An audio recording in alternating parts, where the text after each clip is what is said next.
Welcome to another episode of UFO Invitation Day, the channel and podcast where people ask and invite the intelligent beings responsible for the UFOs in our skies to make public, open, and direct contact with us as a people. And today we have a special guest. Dr. Joseph Burkes is board certified in internal medicine, practiced medicine for 30 years, and has been a volunteer UFO investigator since 1992. He's probably investigated hundreds of reports and has co-authored some books and written chapters. Most recently, had an article entitled Human Initiated Contact, the Consciousness Connection. So welcome, Dr. Burke. Thank you very much for having me on your show. And can I call you Joe? Joseph would be fine. Joseph. And feel free to call me Tom. Well, why don't we start by just sharing a little bit when you got interested in the subject of UFOs and how that all happened. Growing up in the dawn of the space age, I'm now 71 years old.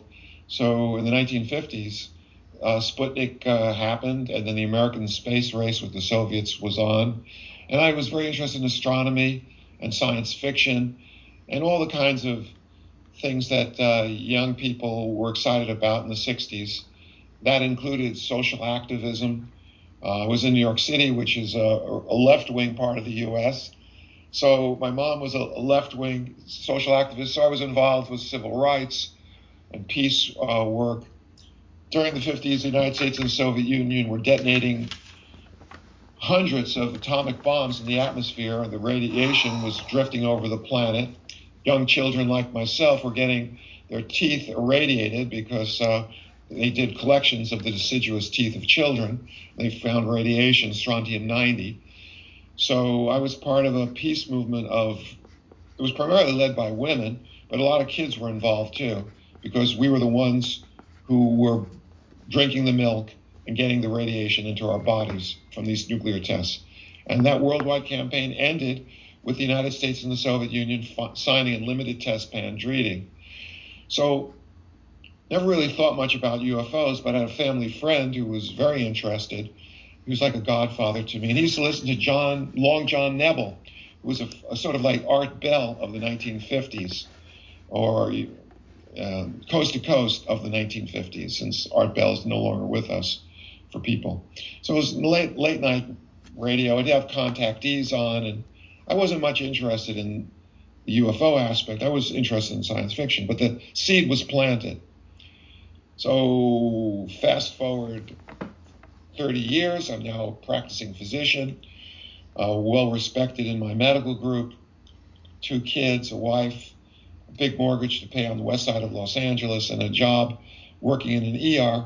I'm an internist by trade, but there was a shortage of emergency room physicians back in the 90s. So I got to be an emergency room doctor, even though my training was internal medicine. And I'm working in an ER, and lots of problems in my personal life because we were renovating a house on the west side of Los Angeles. The architect left town, the roof was off, and the storms were coming in just as they are now in the fall. This was 1991.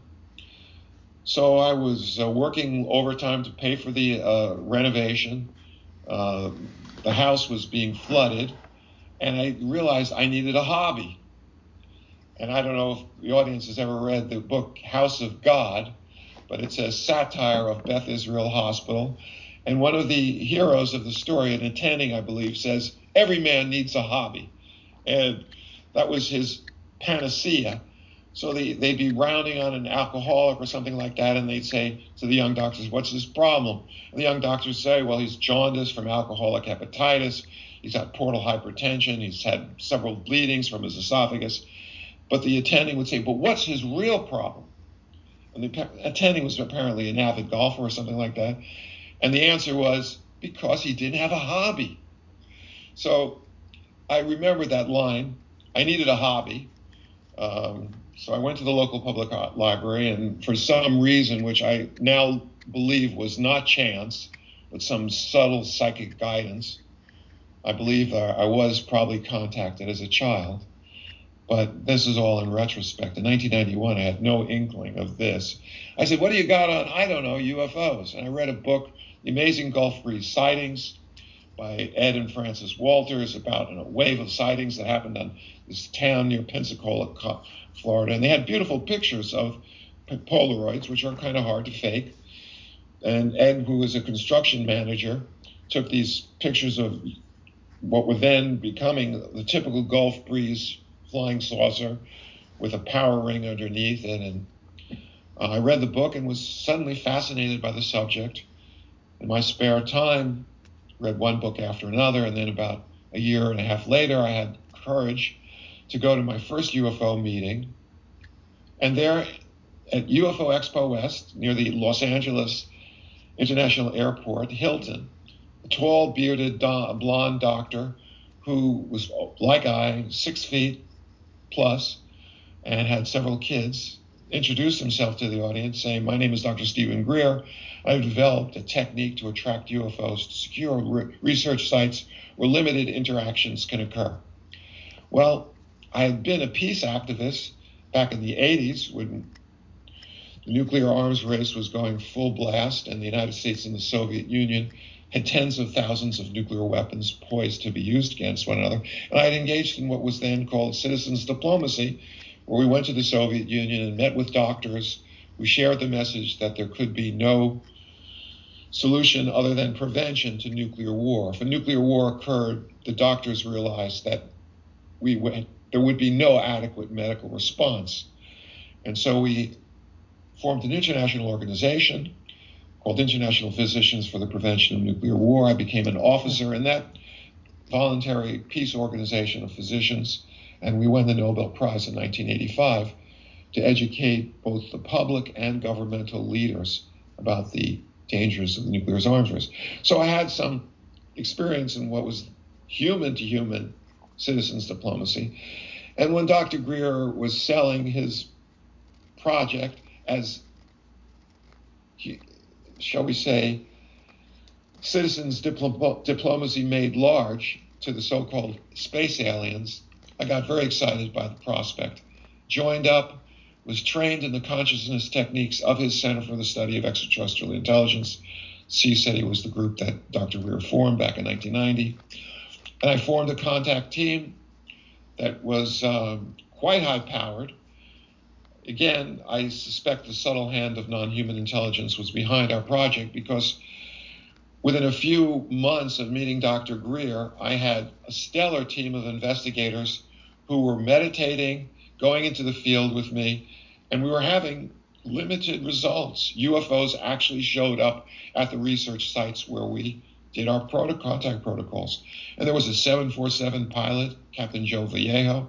We had not one, but 2 physicians, all board certified, all members of the same medical group, an aspiring playwright, scenario writer, Harvard graduate, Alex Ayers, who was a film writer for the studios. We had 2 PhD psychologists, all of us. Oh, and then there was also a burgeoning writer, Preston Dennett, who went on to write 20 books or more on UFO and paranormal.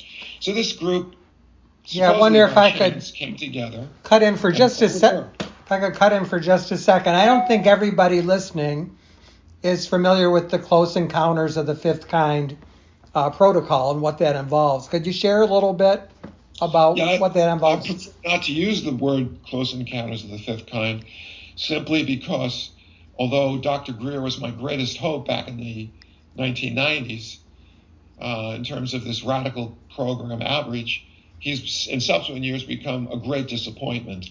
So I coined back in the 90s an alternate term, HICE, H-I-C-E, Human Initiated Contact Event or Human Initiated Contact Experience, HI. So it's a CE5.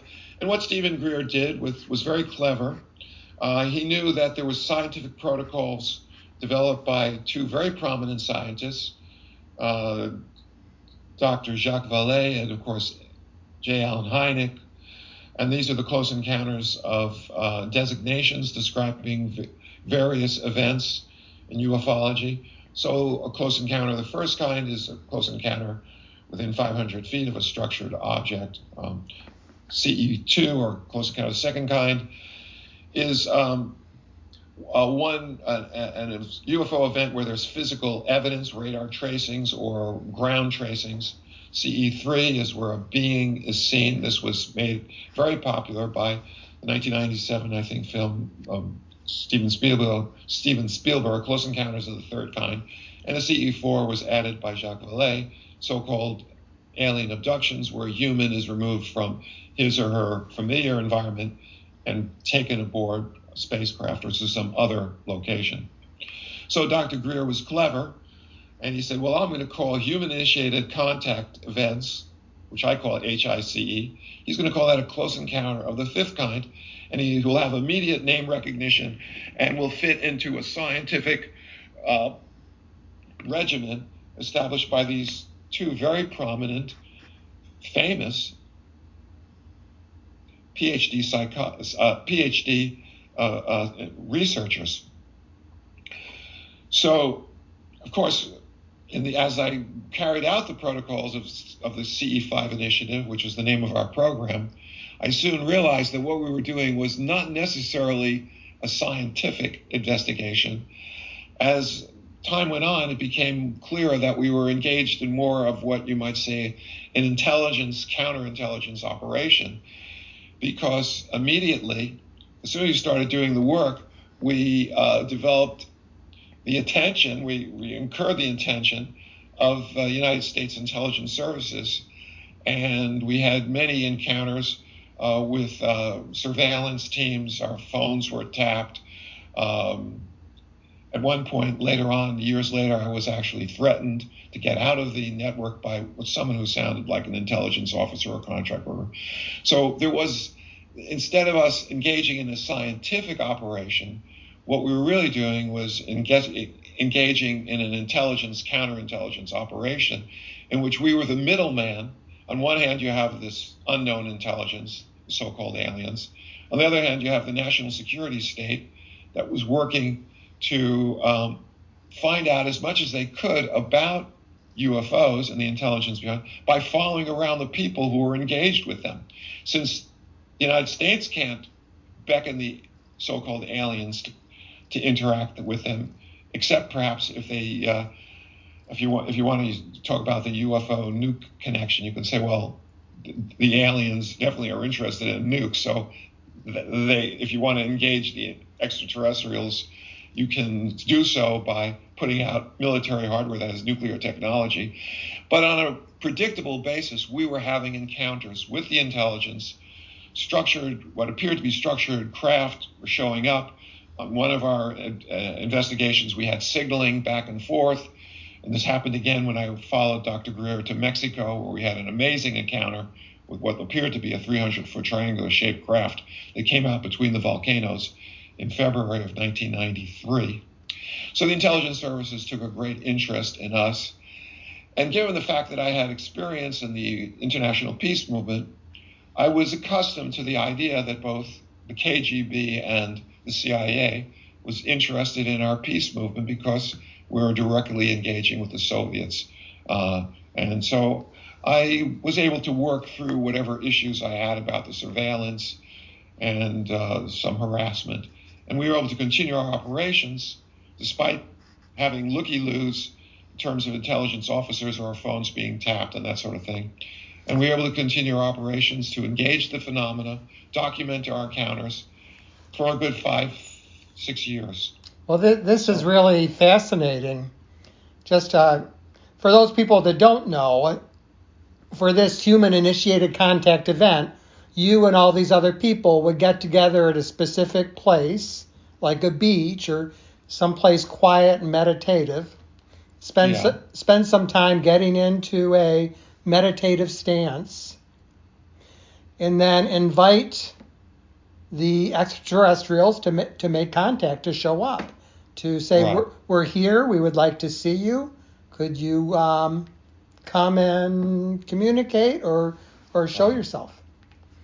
That's the way it looks in practice. But there's an unseen element, which I learned through the course of interacting directly with the intelligence.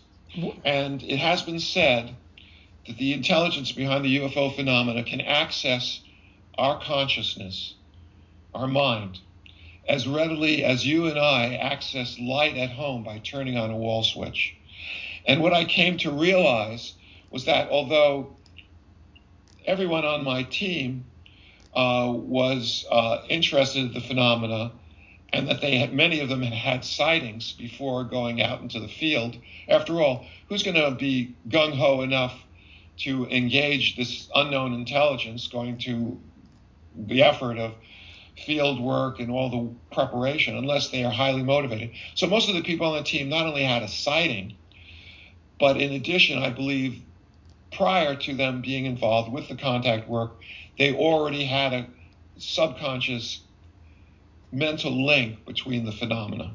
And that was a major motivation in I reflected on certain memories I had as a child, and given my exposure to dozens of contactees who were doing the work, I realized that I probably was one long before I took that trip to the public library and picked up a book on UFOs. That's how they operate. And again, the analogy between intelligence work is quite clear. An analogy would be sleeper agents. This intelligence has the capacity to contact at the level of mind, not thousands, not hundreds of thousands, but potentially millions of people who then all of a sudden, de novo, develop a tremendous interest in the subject, often to their own bewilderment, and it becomes a central feature of their life.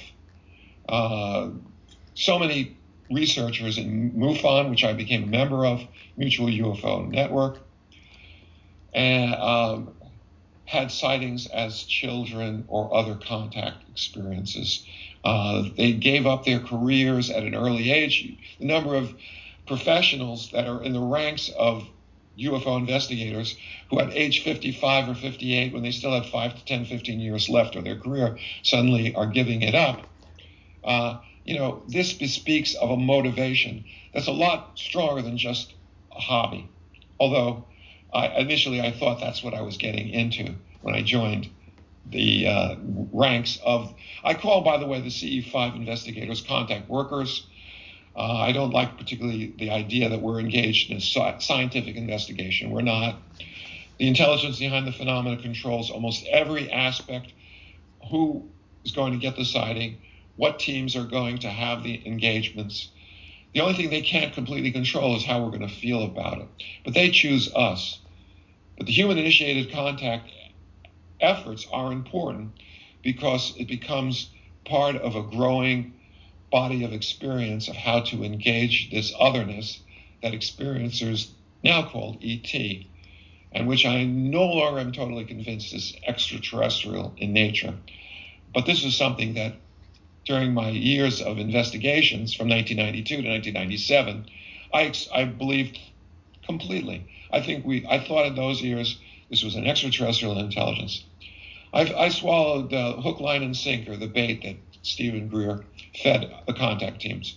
I've learned better, but I still think whatever this intelligence is, it's playing a helping role and probably has been responsible for establishing wisdom traditions on this planet forever. And the UFO phenomenon is now another way in which this superintelligence is engaging mankind. This opens up a wide number of possibilities. And I don't think it's an accident that the phenomena has manifested itself in force at this critical time in human development. We are now threatening to destroy our civilization. Global warming, which is being driven not exclusively, but almost exclusively by human activities, is threatening to damage the biosphere to the extent that civilization as we know it may cease. We're looking at a major die-out in the next 50 to 100 years. Oceans rising. Bangladesh, the people of that nation, 50 million of them, farm rice paddies less than 12 feet above sea level. What's going to happen to them when the oceans start rising? You're going to see mass migrations that make the current debate about illegal aliens in the United States to be rather mild. You're going to see major wars fought over dwindling resources.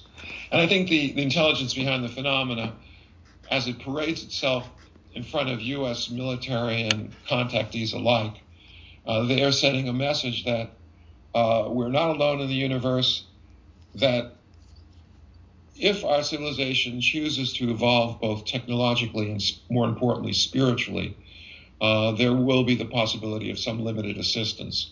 I'm talking about the fact that these UFOs do not fly on fossil fuels. There's not some little ET in a boiler room shoveling coal into the drive that's driving. And you see, some of these things are physical craft. Undoubtedly, that's true. So they have access to perhaps some kind of zero-point energy. Are they going to give us those secrets of their propulsion systems? Not the way we are now, because the first application of that technology will be like the first application of nuclear technology, weapons. We'll use them to destroy ourselves more efficiently. But if the people on the planet know that a transformation of human consciousness is required to get the, as we used to say when I was a kid, the e-tickets to Disneyland. Now, of course, there's just one fee, but used to get the e-ticket. That was the best ticket to Disneyland. So if the aliens are going to allow to download into our technological culture, and I put aliens, quotation mark aliens, then we're going to have to get our act together. And that means, as to me, a former peace and social justice activist from the 50s, 60s, 70s, and 80s, some kind of sustainable world peace based on social and environmental justice. If we can do that, then I think we might show we're ready to get some advanced energy systems that will prevent the most terrible aspects of global warming to manifest. That's a big if. But I'll say to the noisy negativists, if we can end chattel slavery, which existed for thousands of years up until 1865 in the United States, where people own people, if we can end ritual human sacrifice, remember the Aztecs? They would have orgies of sacrifice where thousands of conquered warriors would be taken to the top of their pyramids, have their chests split open, and the heart removed, still beating. If we can end that kind of barbarism and give women the right to vote, women who hold up half the sky to be treated like human beings, then I suspect, given the right motivation, which is saving our civilization, we might choose to take the peaceful path and get the benefit of a more direct relationship with whatever this intelligence turns out to be. Well, at this point, in a way, this podcast and channel is my attempt at a human-initiated contact event. Because why don't we shift gears and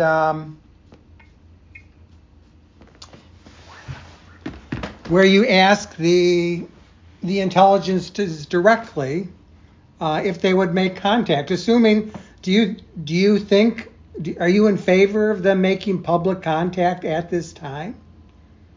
I mean, I don't want to put words in your mouth. Well, when you say public contact, you'll have to be a little more specific, because there are millions of witnesses of UFO events. There are hundreds of thousands, if not millions, of contactees who have ongoing, regular telepathic communication with the phenomena. And this, by the way, includes people like Jim Semivan, who was rumored to be former head of operations for the CIA.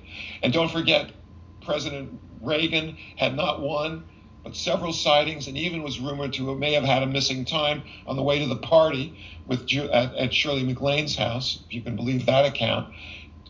President Jimmy Carter had a sighting, which he described publicly.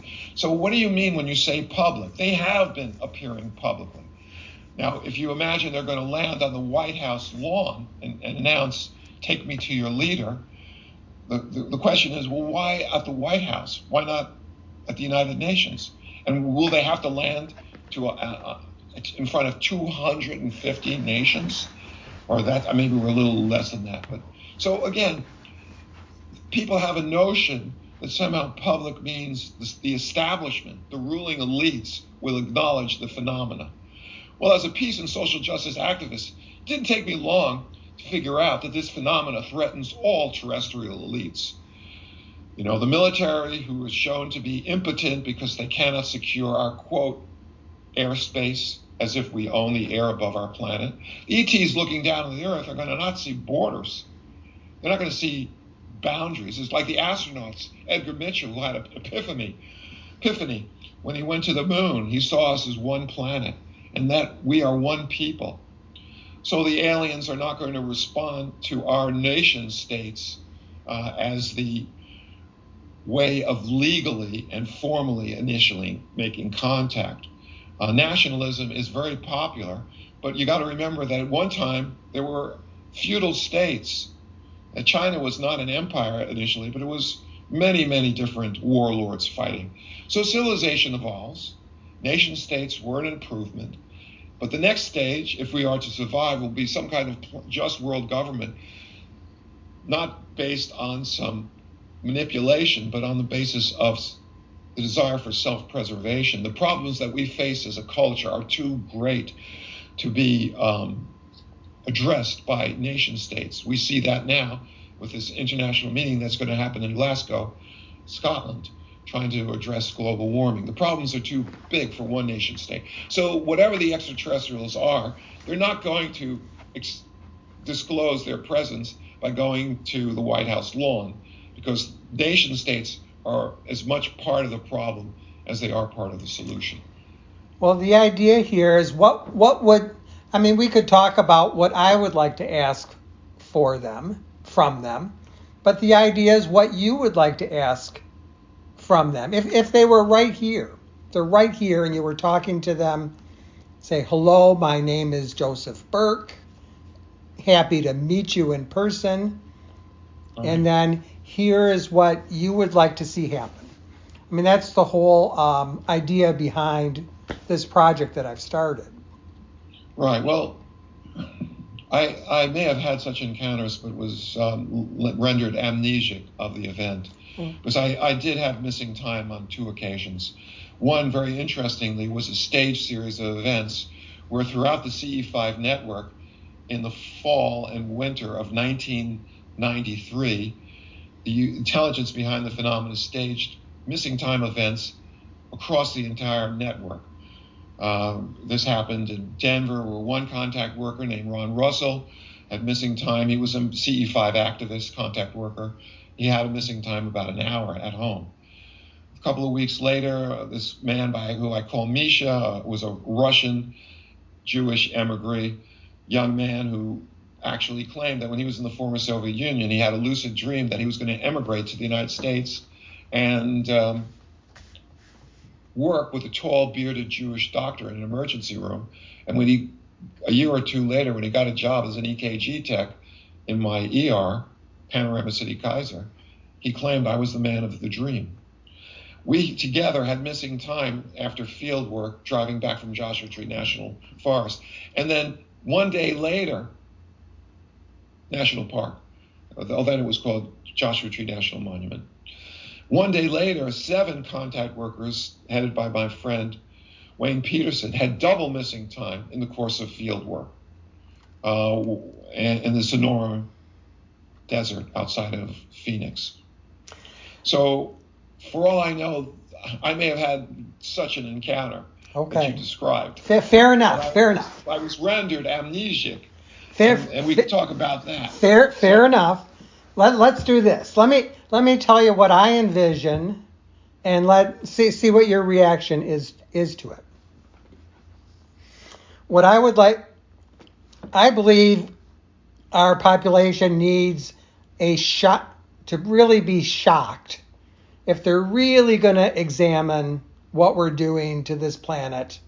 And what I would like to see happen is for them to appear in a craft for as long as possible, for journalists to take pictures, for it to be in every paper, and for us to see what they look like.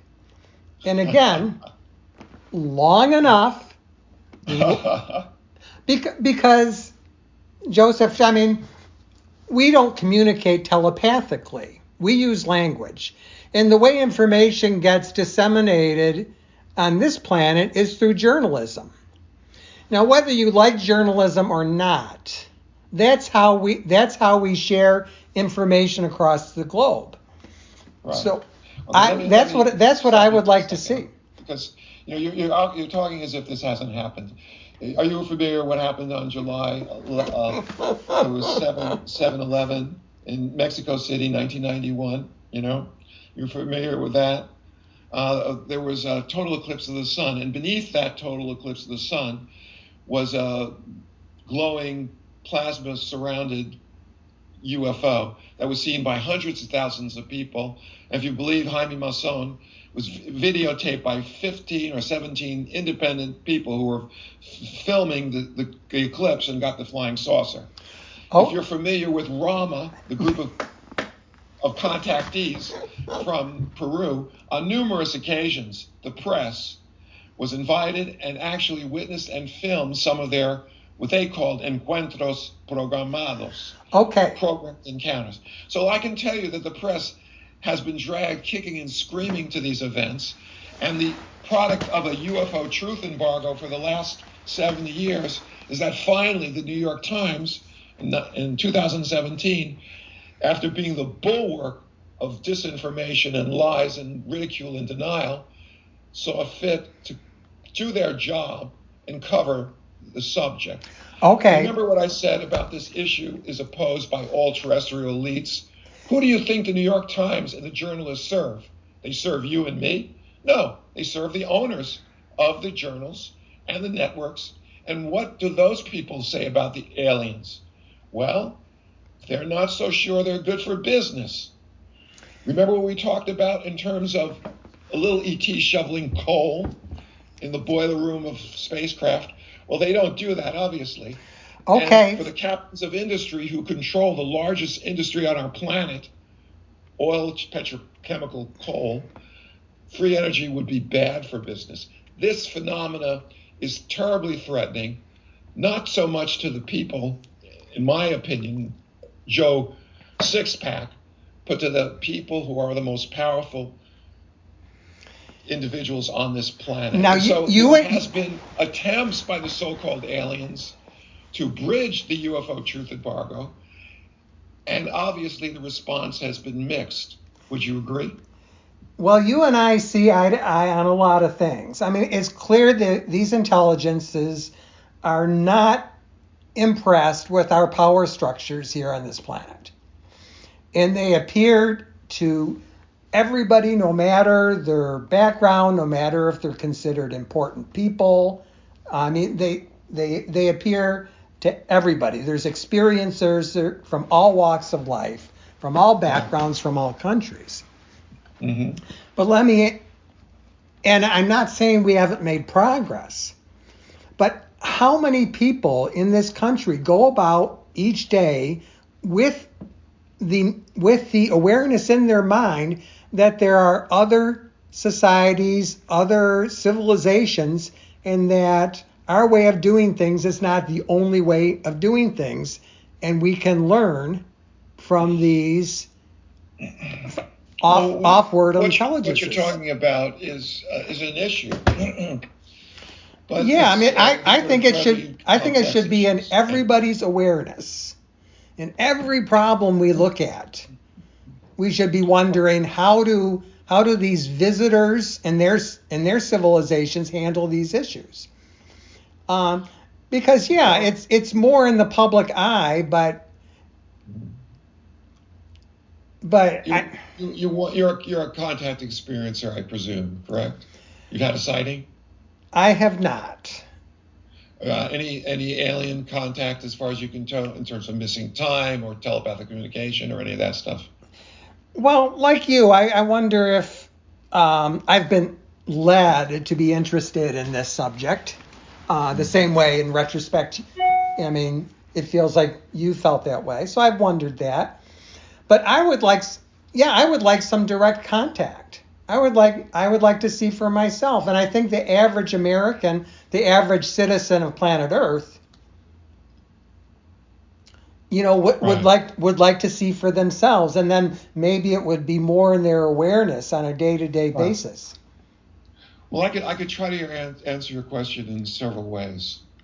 I could go to a contact experience I had. For a brief period of time in the 1990s, I was getting contact downloads. And what that was when I was meditating, not necessarily during field work, or happened during field work as well, but I'd be on my on-call room after an overnight, and all of a sudden, in a matter of seconds, a series of audiovisual impressions would be downloaded into my consciousness that, although it happened perhaps in a minute, when I tried to write what I had received in terms of information and what I'd seen in my mind eyes and the abstract concept, I get 10, 15 pages of material, So I was, for a while, you want to call it channeling. I had what I believe was bona fide telepathic communication. And the reason I say this is that because during one of those downloads, I was with my team in Joshua Tree National Monument. And at the level of knowledge, I knew that the sighting that was going to occur at that night was going to be 2 a.m., one craft to appear in the northwest sky.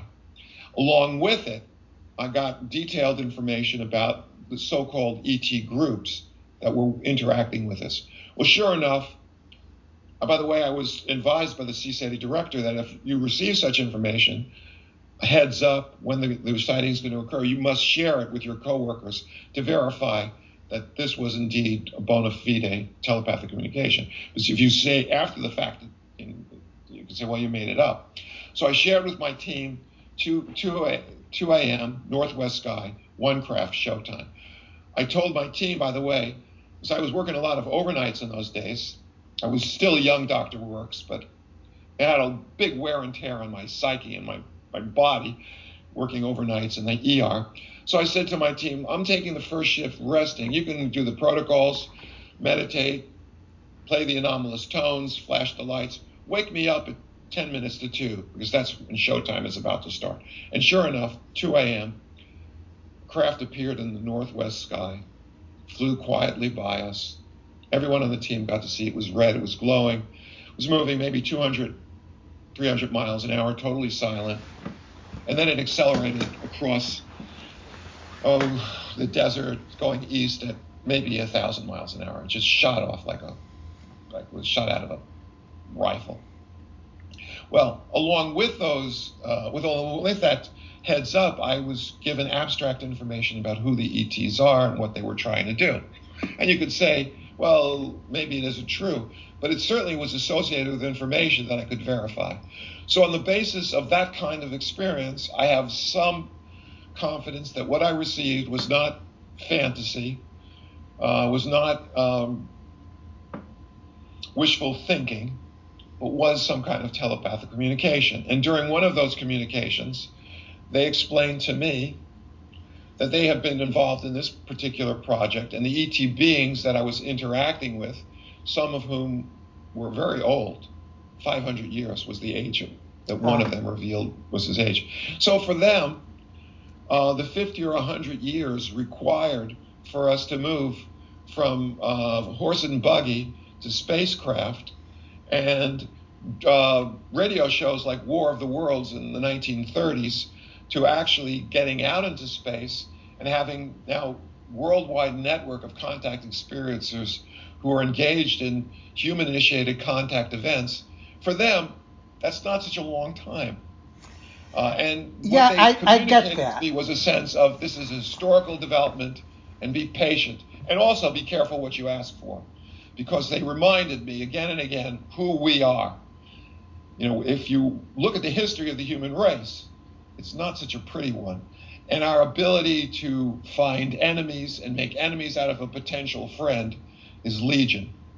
So go slow, because I believe they have a tiger by the tail, and our capacity to react violently to an unknown presence that may have high intentions, but try to communicate to people. As an ER doctor, we used to laugh because despite much of our efforts, we would help people who would be furious at us. A drug addict would come in, infected with his arm, but he was still loaded. We would reverse the narcotic, give him antibiotics. He was pissed off because the Narcan we gave him short-circuited his eye. So we had an expression, no good deed goes unpunished. And time again, as a physician, I was reminded that despite your best efforts to help people, it's not always going to be interpreted the same way. We were blamed for things we did wrong, and we were blamed for things we did right because people did not like the outcome, and they wanted to blame someone, and it was either us or God, and they chose to hold the doctors responsible when we were not. Well, by the way, I'm a retired physician too, and I retired early for a number of reasons, so I kind of fit the profile that you shared earlier. But yeah, I mean, clearly you have much more experience than I do, and I take your caution seriously. But I gotta say, what is wrong with asking? I mean, what is wrong with asking them for help with energy technology so we can get off of fossil fuels? What's the worst that can happen? They might say no. What do you think they're doing? Why do you think this? Why do you think the ETs are showing up when contactees go out? That is to start the process of engagement on a physical plane. Why do you think they stage contact events for people who are in government? Because they understand that at some point, in a safe and well-planned way, human civilization will be put in a position where we will be compelled to acknowledge their presence and the obvious peaceful benefits of our interaction. They are doing everything they can, but there's nothing wrong with asking. But talk is cheap. The price of action is colossal. And as many people who would like to have the ETs come down and save us by giving us free energy, and hopefully we won't use it to destroy ourselves, more important is for us to do the work of facilitating a transformation of human consciousness where we can use that technology in a peaceful, sane way. You know how hard it is to get a contact team to work? Despite the efforts of the extraterrestrials.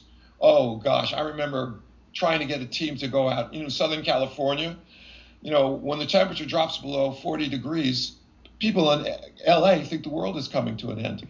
But we were directed to go out during storms, winter storms. We had some of our best contact experiences. Why?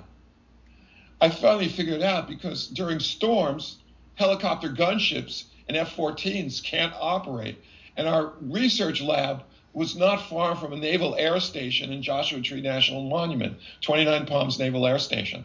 So we were being directed to go out during inclement, adverse weather as a likely security proviso for both them and us. And we were actually, at the end of one of our contact experiences, 3 waves of fighter bombers came in on us, and they headed into the direction that we had anticipated the UFOs to be traveling. This was in January of 1996. I was so disgusted. I mean, it was beautiful to see the F-14s. They were bracketing our position 400 feet off the deck on each side of my team in the middle of the winter, in the middle of January, in the middle of the week. There was nobody in the park except us, and there were some surveillance teams who were photographing us as we went into the field that day. So I got the impression that we were being used as bait. And when those F-14s flew over, I was sick.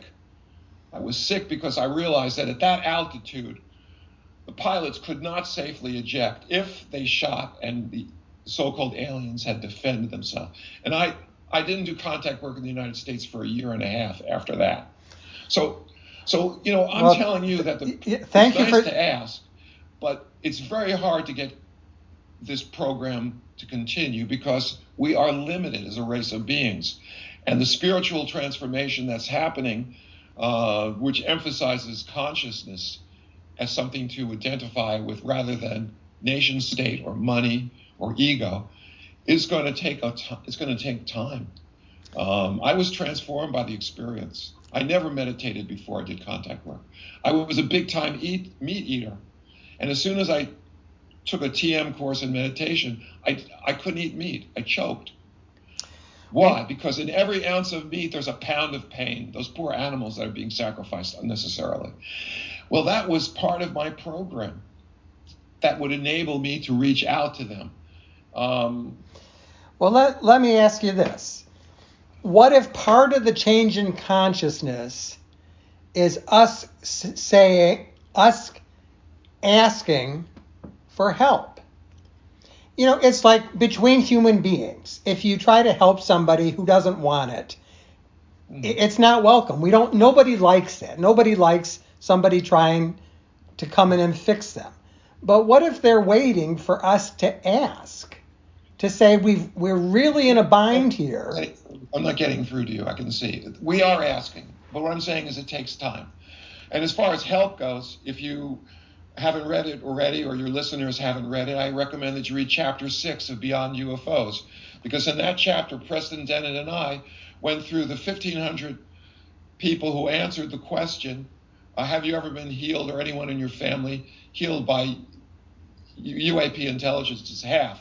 750 people who answered the free experiencer questionnaire said they had been healed or someone in their family. We took the 10 best healing cases and reported on them. So people are asking for help. Sometimes it's kind of ironic the way it manifests. And there's one prominent person who I won't reveal her name, but she's active in scientific research circles. If I mentioned her name, everyone who's in the UFO field will recognize who she is. For 30 years, for about 20 years, she suffered from chronic fatigue syndrome. She was a so-called abductee. Since her teenage years, especially during her reproductive years, every 2-3 months, the little doctors would show up. She would have memories of onboard experiences, and they would do some kind of what appeared to be cell sampling, eggs. She had developed a special relationship with one tall gray who was like a father figure who would reassure her during these events that were quite frightening. She suffered from chronic fatigue syndrome for 25, 30 years. She lost her profession. She was so sick that when her teenage daughter was going to school, she was so weak from chronic fatigue syndrome, she couldn't even make a peanut butter and jelly sandwich for her girl. This woman had been active prior and hiking everything. So she finally decides to, quote, as you say, ask for help. She finds a channeler in Australia who's channeling the particular group of ETs that she believes she's in contact with. And she says to the channeler and the guy who's writing up the accounts, if you're for real, send the ETs to heal me from my chronic fatigue syndrome. Several days later, she has a typical experience where she's taken out of her and from their environment. She's on what she believes is ET craft. She looks overhead and there's like a television screen showing the figure of a woman's body. And throughout the body where there are inflamed lymph nodes and areas of inflammation, they're color-coded. The spleen was green, the lymph nodes were red or something like that. And she looks to her right and she sees 4 grays surrounded in halos like angels. And at that point, every cell in her body starts shaking. I mean, her muscles feel like she's being electrocuted and she's in tremendous pain. And she passes out. She wakes up in the morning, guess what? She's no longer fatigued. She feels rested. Within a week, she's hiking. During her next contact experience, she said to the ETs, why didn't you heal me? I've been sick all these years. You know what their answer was? What's that? You never asked. She went to the channeler. She asked to be healed, and they healed her. Well, She said, well, why did you heal me? And this is the important point. She said, because we take care of our own. Of course. That means that there's shared fate, that the so-called extraterrestrials are not only appearing in our skies, that are appearing in our hearts and in our minds. And what they're seeking is something far more profound than just a meeting on the White House lawn, but a coming together, a communion state, which Whitley Strieber has written about extensively. So what I'm saying is we are asking for help. We're getting help. They are engaging our contact teams around the world. And I believe they are playing a positive role. The question is, will we do our fair share? And that's why I'm talking to you, to encourage others to go out and engage this intelligence. I'm no longer a contact worker. I'm kind of old. I have some health issues, to do all-night vigils, especially during storms, which is when we were invited out because of the locations that we operated in. By the way, I haven't read that chapter in Beyond UFOs, but I have read Preston Dennett's book where he chronicles 300 people that have been healed. So, right. I am convinced that at least one of their purposes for being here is to bring some healing to us individually, and I'm hoping as a society as well. But let me ask you, wouldn't you like to know more about their societies and who they are and what kind of struggles they've gone through to get to the place where they're at? You're talking to a contact experiencer, okay? So I could answer your question and say they have. Okay, fair enough. Now, I don't necessarily believe the stories that they told me, but they were of such beauty and of such emotional power that for almost 20 years, I could not describe what they showed me about what it took to get here without weeping. So I've had that experience.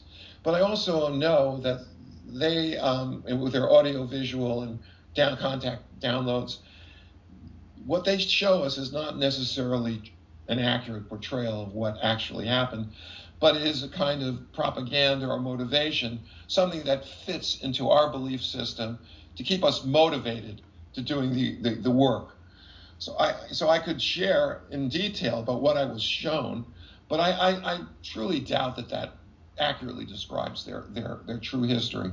But at the time, I needed the contact to go up a notch because I had doubts about my worthiness as a contact worker. I was not terribly gifted in psi, so I needed to have the contact downloads and the telepathic communication to make me feel like something less than a fraud leading a team of psi-capable investigators out into the field.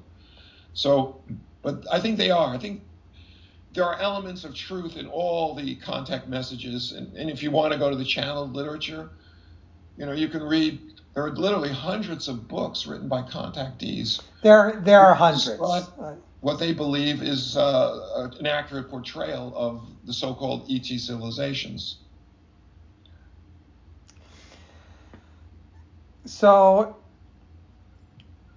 let me ask you, would you say that you are fairly satisfied with the status quo, with their relationship with us and how they're working with us? Well, I'm in awe of it. I'm in awe of it. And me if you too. had asked me, 3-4 years ago, whether I was, or I should say, if you would have asked me 2 years ago whether I was satisfied, I probably would say no. I would, but things have come along in the last 2 years. The momentum of there are various factions within the military-industrial intelligence complex, one of which has been pushing for more openness on this subject. Their ascendancy in terms of getting more information out has reached the point where I'm truly encouraged that this will be an ongoing process that will outlive me. So I'm in my 8th decade of life, and I'm realistically I won't be here for 5, 10 years, 15, whatever. I'll be very lucky to live that long. So at one point I thought I would never see this opening from the ruling elites, this faction that's been pushing. I had met with their operatives. I met with Stephen Greer's case officer, Commander Will Miller. So I knew very powerful people were assisting the contact network. in getting things like the Disclosure Project going and other Tom DeLonge and his gang.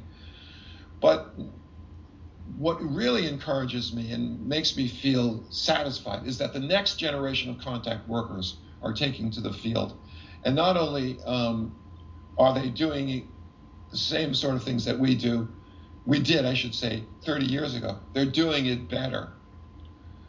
There's one particular team that's operating out of Southern California that has been so successful with their video documentation that they're in negotiation with the Travel Network to do a series of CE5 activists, human-initiated contact event stagers, and they're getting quality video, which we were systematically denied. Okay, so things are moving along. I am in fair enough. I hear you. And I take your counsel seriously that perhaps I may be coming off as a little impatient, wanting too much too soon from these intelligences.